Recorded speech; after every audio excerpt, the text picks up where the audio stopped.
ಚಂದ್ರಹಾಸೋಜ್ವಲಕರ ಶಾರ್ದೂಲವರವಾಹನ ಕಾತ್ಯಾಯಿನಿ ಶುಭಂ ದದ್ಯಾ ದೇವಿ ದಾನವಘಾತಿನಿ. ಯಾ ದೇವಿ ಸರ್ವಭೂತೇಷು ಮಾ ಕಾತ್ಯಾಯಿನಿ ರೂಪೇಣ ಸಂಸ್ಥಿತಾ ನಮಸ್ತಸ್ಯೈ ನಮಸ್ತಸ್ಯೈ ನಮಸ್ತಸ್ಯೈ ನಮೋ ನಮಃ. ಕಾತ್ಯಾಯನ ಋಷಿಯ ನಂದಿನಿ, ಚತುರ್ಭುಜ ಸಿಂಹವಾಹಿನಿ, ಅಭಯವರದ ಪ್ರದಾಯಿನಿ, ವಿಘ್ನ ನಿವಾರಿಣಿ, ಮಹಿಷಾಸುರ ಸಂಹಾರಿಣಿ, ಸುಖ ಸಮೃದ್ಧಿ ಪ್ರದಾತೆ ಮಾತೆ ಕಾತ್ಯಾಯಿನಿ.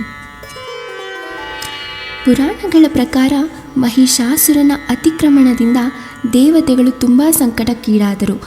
ಆಗ ಋಷಿ ಕಾತ್ಯಾಯನ ಮಹಾತಪಸ್ಸು ಮಾಡಿದ ಪರಿಣಾಮದಿಂದ ಪಾರ್ವತಿ ದೇವಿಯು ಅವರ ಆಶ್ರಮದಲ್ಲಿ ಪ್ರತ್ಯಕ್ಷವಾದರು.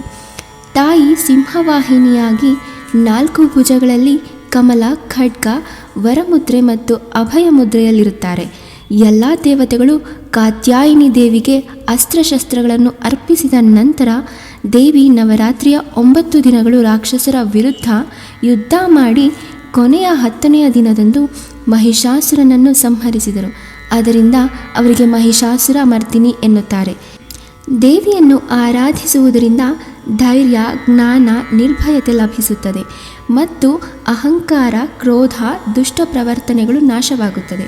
ಹಾಗೆ ಪೂಜಿಸುವುದರಿಂದ ಆಜ್ಞಾಚಕ್ರ ಜಾಗೃತಗೊಳ್ಳುತ್ತದೆ. ನಿಮ್ಮೆಲ್ಲರಿಗೂ ನವರಾತ್ರಿ 6ನೇ ದಿನದ ಶುಭಾಶಯಗಳು.